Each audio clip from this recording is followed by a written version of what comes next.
They thought they had made a perfect shot, but that very shot set off an entire modern war machine operating with flawless precision. When a single wrong button press sets the entire battlefield ablaze, the silence that follows is the most terrifying warning of all. If you find yourself overwhelmed by electronic counterattacks, modern combat strategies, and the relentless pace of action in the air at sea and across data networks, that's the true rhythm of 21st century warfare. Don't miss the next wave where every radar ping could unleash a rain of fire.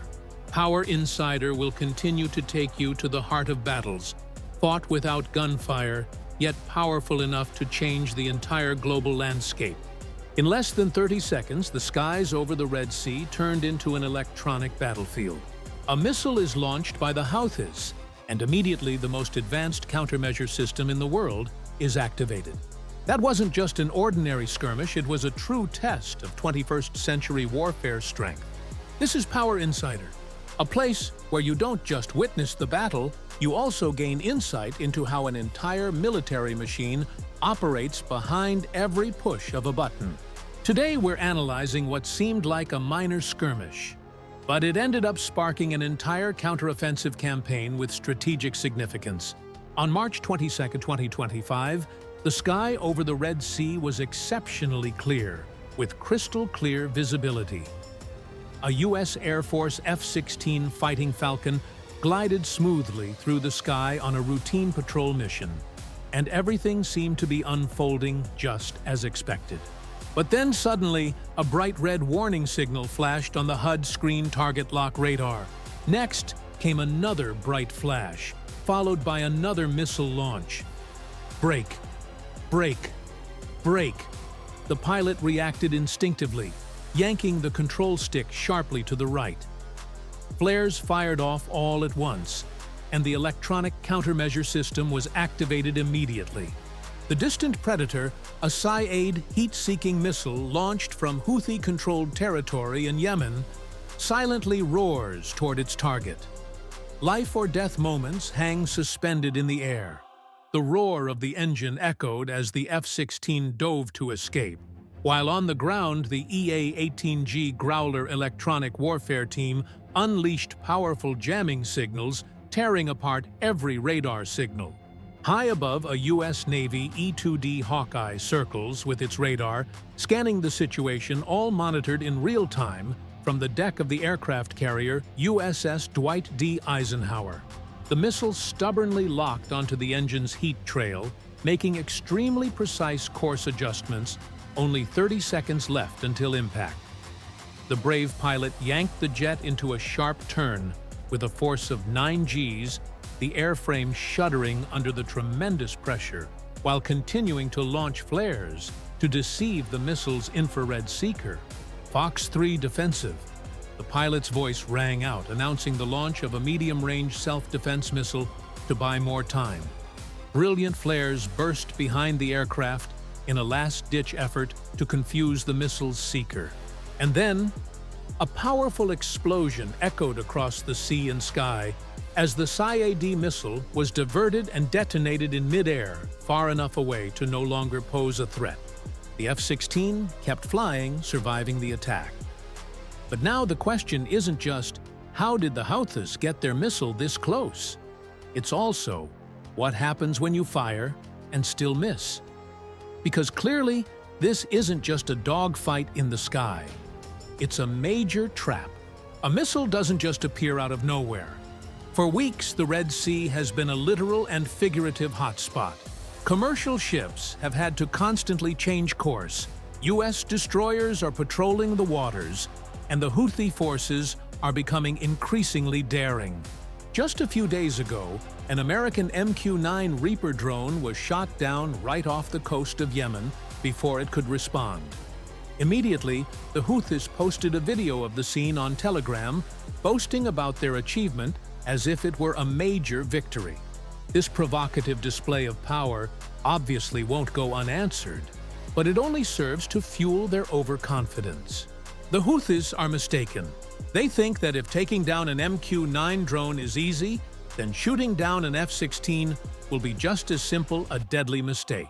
It seems they still don't understand that a 4++ generation American fighter jet, equipped with advanced electronic defense systems and cutting-edge joint force combat capabilities, is nothing like a drone. The United States has issued multiple warnings, but this mistake by the Houthis could serve as a wake-up call that forces them to pay a much higher price. In the modern world, every defeat on the battlefield becomes a key that unlocks even fiercer confrontations, especially when every breath between life and death is measured in milliseconds. Technically, the SIAD missile launched by the Houthis is a heat-seeking type most likely upgraded or imported from partners such as Iran. This indicates that their ability to access advanced weapons technology is increasing significantly, putting considerable pressure on U.S. air and naval units in the Red Sea region. On the other hand, fighter jets, like the F-16, when closely integrated with command and control systems, electronic warfare, and early warning support from the E-2D Hawkeye, still demonstrate absolute superiority over threats posed by asymmetric weapon systems. So after that heated exchange, where will the Red Sea story go from here? Will the Houthis still dare to risk it all against the world's most formidable fighter jets? Or will they fall into the very trap they set themselves in the face of the relentless power of American forces? This is the new wave promising even fiercer confrontations as each trail of smoke and fire in the skies over the Red Sea continues to write the epic saga of battle on this perilous front line. The main strike groups quickly changed formation, and the Aegis destroyers were also redeployed flexibly across the area.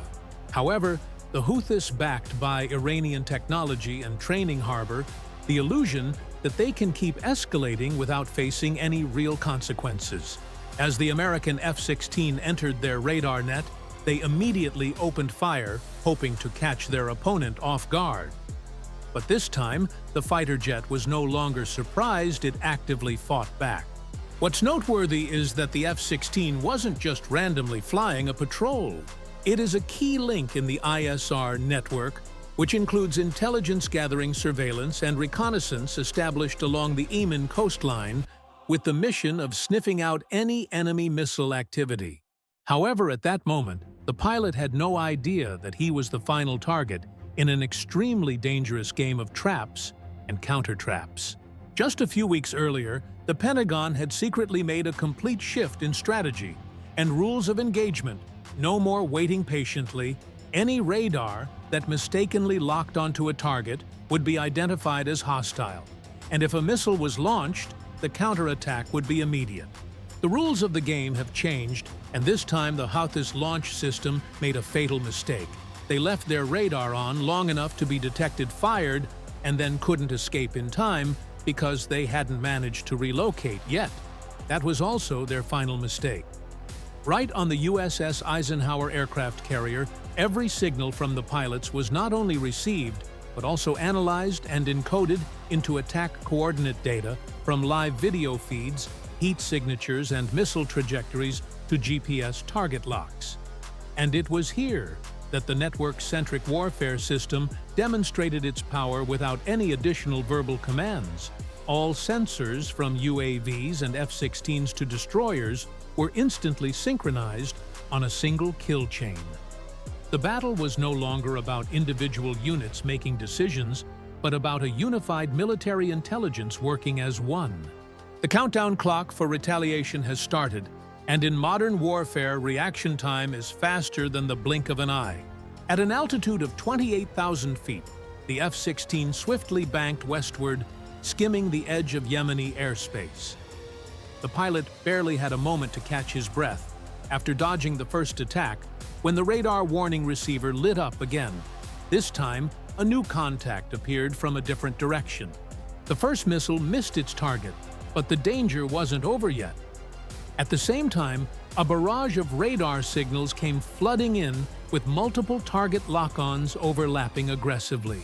The AN/ALR-56M system blared in my ear with a SA-6 lock, warning a weapon that originated as a Soviet SAM platform during the Cold War, but is now used by the Houthis in its Iranian-made copy upgraded with a modern seeker and a mobile launcher. These types of systems are slow to deploy and even slower to hide, but once activated, they become true killers in the sky. The pilot's left hand gripped the throttle, tightly engaging afterburner. His right hand quickly switched to activating the electronic countermeasure system ready to deploy flares. Behind him, the exhaust trail blazed hot in the desert night, unintentionally becoming the perfect target for every heat-seeking missile. Viper 3, defensive multiple locks, repeat multiple targets. Expert perspective. In modern warfare, the speed of decision-making and response is no longer measured in minutes, but in split seconds. The Aegis system on surface ships, combined with the ISR network and 4.5-generation aircraft like the F-16, creates a multi-layered air defense network that poses a serious threat to any adversary accustomed to asymmetric warfare and relying on camouflage tactics such as the Houthis.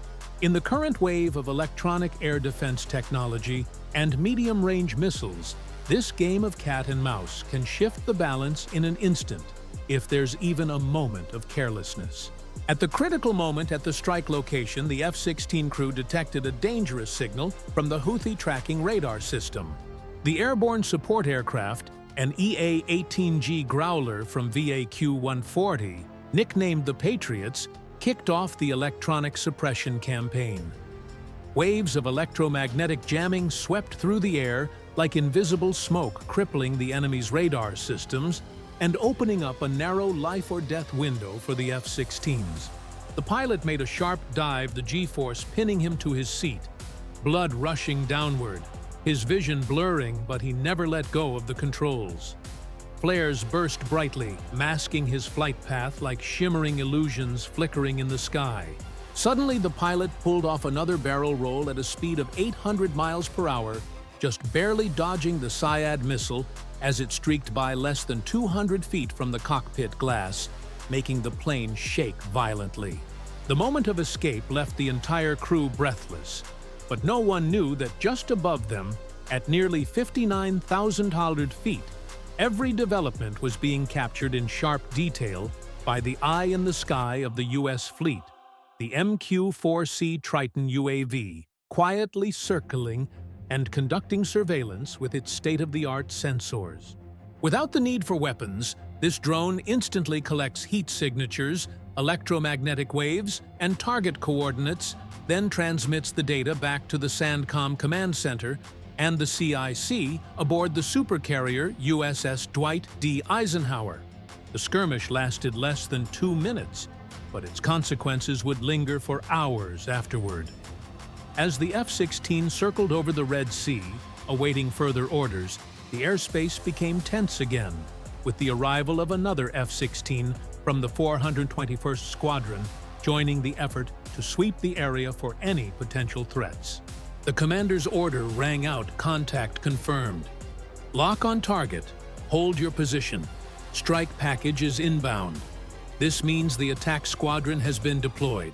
But even before the fighter jets took off, the U.S. Navy didn't waste a second. Below the deck of the nearby Arleigh Burke-class destroyer, the vertical launching system VLS hatches opened simultaneously. Tomahawk cruise missiles, precise long-range and digitally networked, stand ready to strike back. The order to fire comes less than 5 minutes after the threat ends. Target Alpha launch 1, within seconds, 1, then 2, then 4.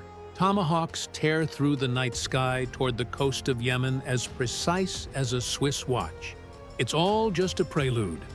On the deck of the USS Harry S. Truman, the Air Wing is rushing to launch Phase 2 tactical briefings, weapons checks, refueling aircraft. Everything is moving at lightning speed, like a well-oiled machine gearing up for real combat. The Tomahawk, a missile capable of flying low and weaving along the terrain, never rising more than 100 feet above the ground, is extremely difficult for radar to detect.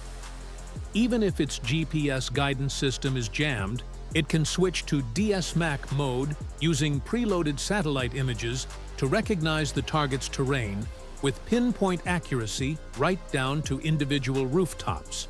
A seamless joint air-naval campaign where every link in the chain from pilots and coordinators to technicians works together with absolute precision, creating an unmatched synergy.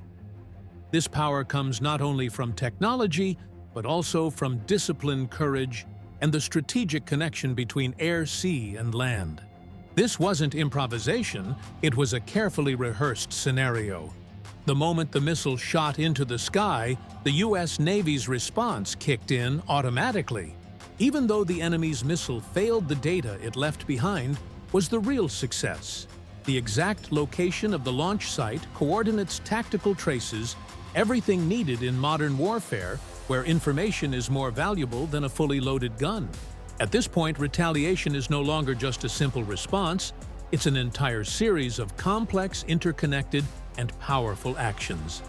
It's a killing machine operating smoothly with every component working together in perfect coordination. As the Tomahawk missiles skimmed just above the ocean's surface, the flight crews began taking off in tactical sequence. First up is the E-2D Hawkeye, the electronic eye in the sky specializing in data collection and surveillance. Next to EA-18G Growlers, the electronic warfare specialists begin jamming radar and blinding the enemy's communication systems. And finally, the Thunderhammers appeared, 4 FA-18EF Super Hornets, armed with GBU-38 JDAM bombs and AGM-88 HARM anti-radar missiles, ready to deliver the finishing blow. This time, the mission objectives are clear and decisive. The missile launch site is the top priority, the suspected command center is second, and a mobile radar vehicle detected by an infrared drone is the third target. One by one, each Hornet launched from the aircraft carrier wings spread wide, the ground trembling with the roar of engines, as the entire strike formation surged toward the target with unwavering determination. When the Growler is deployed, waves of electronic jamming flood the sky like an electric whip, sweeping away all resistance, rendering enemy air defense systems paralyzed before they even realize they're under attack, until the coastline sky suddenly lights up with the first bursts of fire. Tomahawk missiles kicked things off.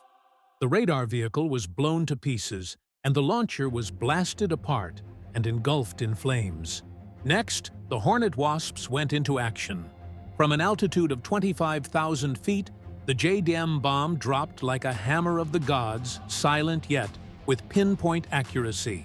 A series of consecutive explosions, including secondary blasts, confirmed the destruction of the ammunition depot or possibly several other missiles that had been hidden nearby.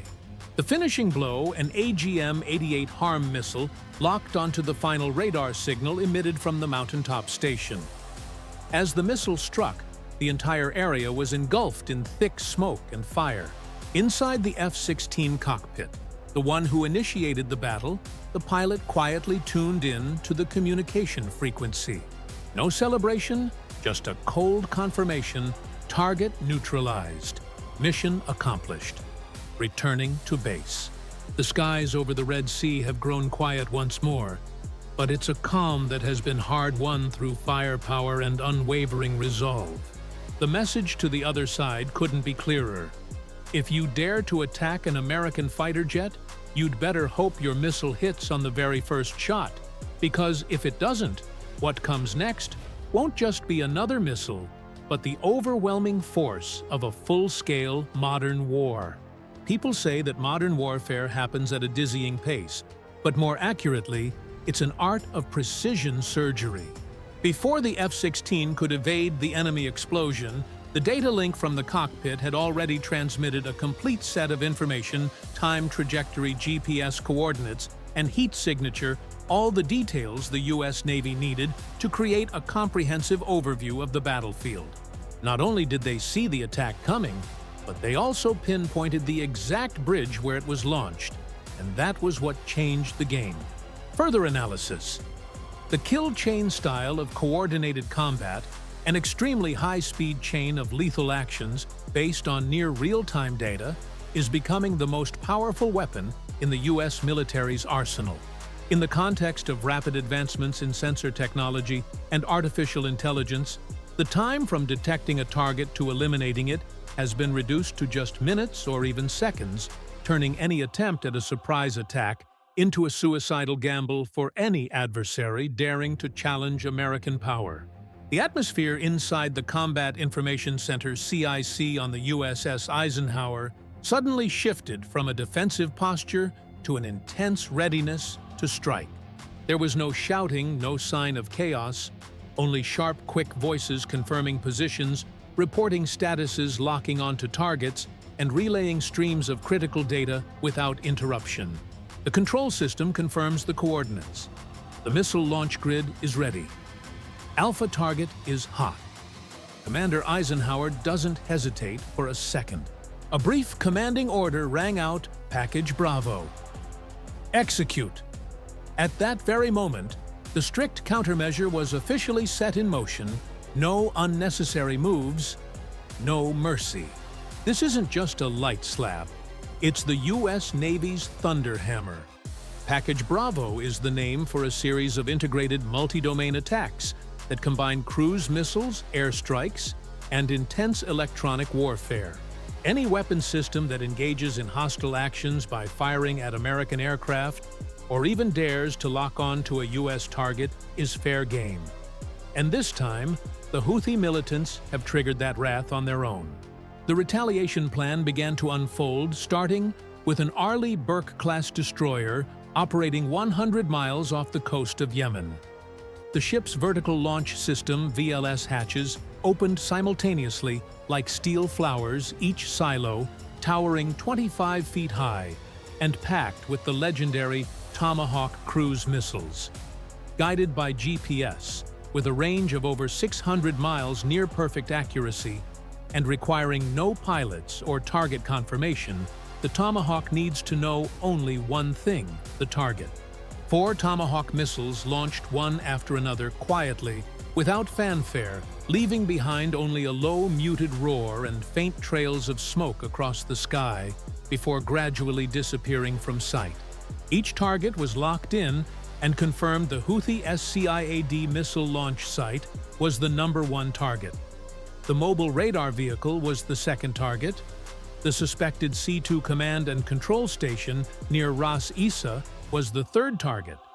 And the ammunition depot, which had just been detected by thermal imaging from an MQ-4C Triton reconnaissance aircraft, became the fourth target.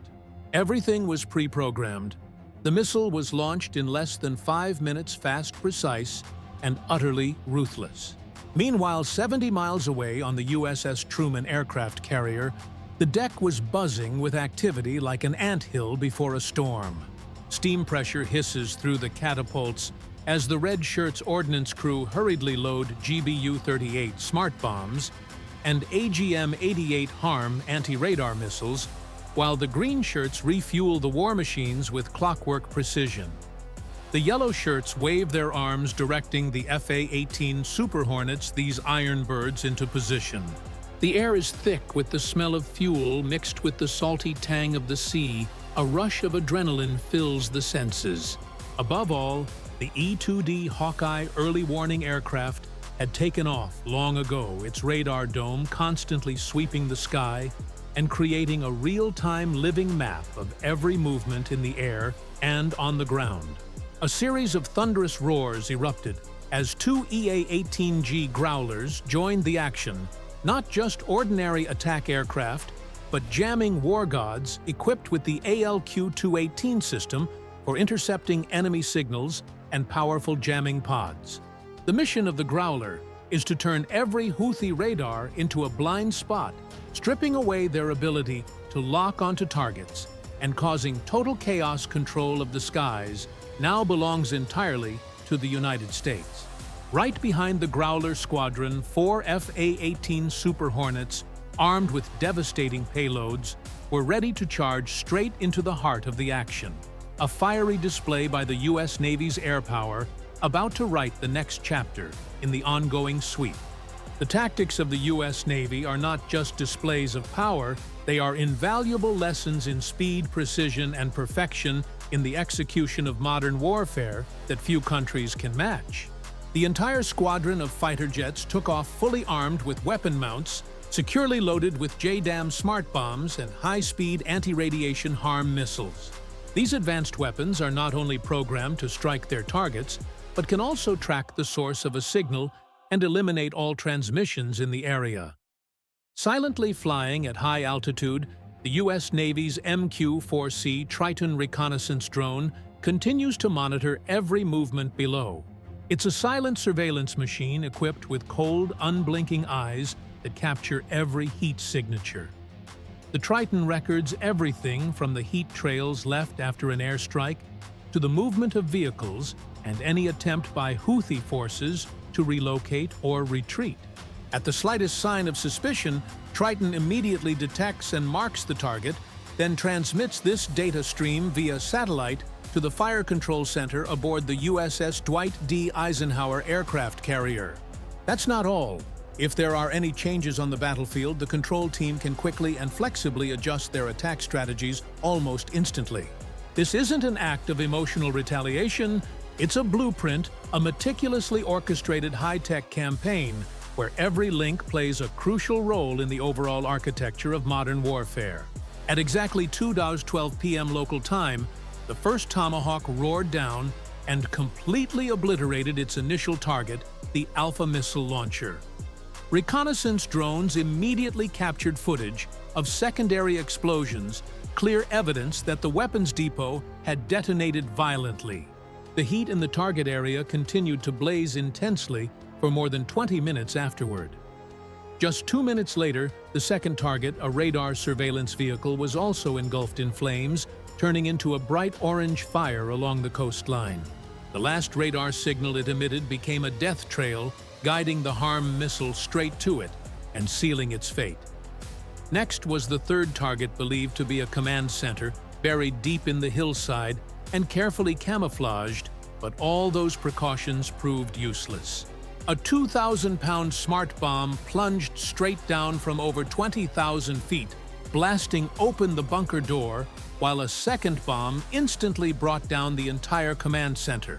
The fourth target, an ammunition depot, instantly turned into a fiery display of fireworks as the sleek FA-18 squadron swooped low, dropped their bombs, then soared upward, leaving the battlefield behind with their weapon racks empty. The entire operation unfolded in deadly silence, no casualties, no alarms, leaving behind only the lingering traces of smoke and ash on the ground. A rare occurrence in modern airstrike campaigns, demonstrating the exceptional coordination skills of the U.S. Navy. While gunfire was still echoing, EA-18G Growler electronic warfare jets continuously jammed every frequency band used by Houthi forces. They disrupt early warning systems, tricking enemy radar into detecting ghost fleets at sea. In the chaotic darkness, the Houthi forces were almost completely cut off from all communication.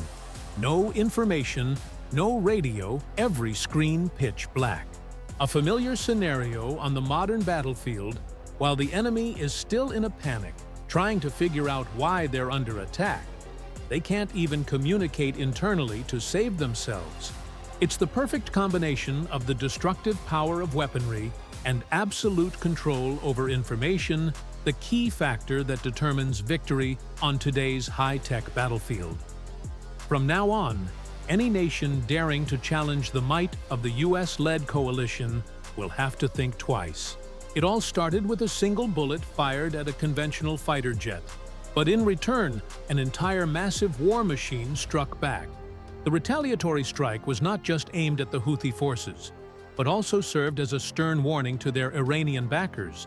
If they once got lucky and managed to shoot down an MQ-9 Reaper drone with a fortunate shot, now if they dare to attack heavily armed F-16s or FA-18s, the price they'll pay will be a full-scale, multi-layered airstrike that completely destroys their entire defense system. From a deeper perspective, modern warfare isn't just a contest of weaponry.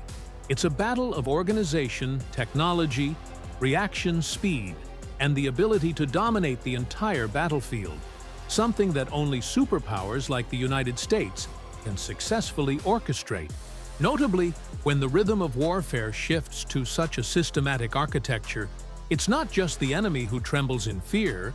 Even seasoned military analysts have to admit, the generation of weapons that combine electronic warfare, reconnaissance drones, and remote fire control has set a new standard for every battle in the 21st century. Whoever controls the space of data and information holds every vital advantage on the global chessboard. When Houthi fighters lose their equipment, what they lose even more is their honor and tactical advantage. They exposed their secrets and revealed their entire strategy. While the Americans didn't just respond, they crushed every act of resistance with overwhelming force and cutting-edge electromagnetic technology. From that moment on, every Houthi radar operator had to think twice before switching on their equipment, because a single wrong move could wipe them out in an instant. Even without an official statement from the United States, the message spread worldwide through spy satellites, leaked news, and expert analysis. The signs were unmistakable. Major powers like China, Russia, and Iran understood clearly no one dares to underestimate the power of the U.S. Air Force unless they're truly prepared to play a whole new game, one where America doesn't just strike back, but rewrites the rules right in the middle of the battlefield. After the counterattack, the Carrier Strike Group immediately switched to 24/7 combat air patrol. At least 2 fighter jets armed with anti-radiation missiles are always patrolling the skies, scanning for targets, and ready to open fire at a moment's notice if there's any sign of provocation from the enemy lines.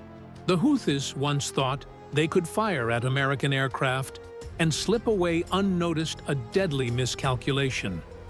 They didn't just lose a missile, they lost their chance to fight their military assets, and most importantly, they completely surrendered the strategic initiative. What they didn't expect was that turning on their radar at the wrong time for more than 7 seconds inadvertently opened a death trap within the American surveillance network of optical, infrared, and low-frequency radar systems. They weren't just tracked, they were locked in like prey in a cage, where every signal they emitted was a confession of their exact location. In military analysis, losing the element of surprise and key combat intelligence means losing control of the battlefield, a nearly irreversible consequence for any guerrilla force attempting to confront world powers with top-tier air superiority. So if you were the commander that night, when the only things left in the sky were the fading sounds of engines and the echo of radio frequencies, would you stop after taking out the missile launcher, or would you keep going and wipe out the entire radar system, command vehicles, and supply depots along the coast in a single night? Think like a battlefield decision-maker. Sometimes the only thing separating a warning about a target and a long-term deterrent action is just the press of a button. You're sitting in the command center surrounded by digital maps, satellite links, and real-time target updates. The decision at this moment is not just to react, but to shape the bigger picture. Will you choose to stop and send a warning? Or will we take the initiative and move ahead to assert that the high-tech battlefield is already under clear control? Power Insider wants to hear your analysis insights from those who closely follow every move on the modern chessboard. If this video helps you truly grasp the real rhythm of 21st century warfare, where data speed and coordination are the most powerful weapons, please hit like to motivate our team. Subscribe to the channel so you don't miss any updates from global hotspots. And remember to turn on notifications to always be the first to know about the latest developments. If you're passionate about in-depth military analysis, join the Power Insider Fleet, a community where members share perspectives and spread strategic insights. And don't forget, in modern warfare, the ability to control information is the greatest advantage. Every action leaves a trace. The question is, who can handle that trace faster? See you on the next front line, where every radar wave could open a new chapter in the global landscape.